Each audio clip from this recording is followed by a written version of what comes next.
वय की हो आणि आम्हाला असं हे ब्लॉग टाकायला उशीर होतोय बघा. हे लेट ब्लॉग आहे. आम्ही बनवून झालं आता भरपूर दिवस आणि मस्त झाल्या होत्या बरं का शंकरपाळ्या. पण आईने बनवल्या होत्या, मस्त खमंग अशा झाल्या होत्या आणि टेस्टी तर एकदम लाजवाब झाल्या होत्या. तुम्ही बघू शकता इकडं कसं तळत आहे आणि हे पण दिसायला किती भारी दिसत होतं.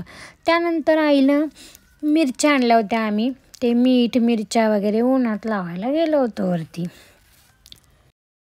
मिरच्या म्हणजे कोल्हापुरी झणझणीत आम्ही जे तिखट बनवतो ना त्याला चटणी पण म्हणलं जातं आणि लाल तिखट बी म्हणलं जाते. आई आमची म्हणजे एवढी मस्त बनवते ना चटणी की नुसता तेल चटणी आणि भाकरी आणि कांदा खाल्लं की नाही लय मस्त तोंडाला पाणी सुटलं राव माझ्या पण. मला काम तेवढं काही सांगू नकोस खायला. तेल चटणी घेऊन आणि हे ऊन पडलेलं त्या दिवशीचा ब्लॉग आहे.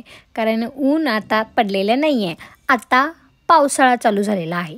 सगळ्यांनी याची दक्षता घ्या. आई आमची रात्रीचं मिरच्या नीट करत होती आणि त्यानंतर मी रात्री किचन सगळं असं स्वच्छ करून झोपते रोजच. चला भेटूया नेक्स्ट ब्लॉगमध्ये. तोपर्यंत बाय बाय.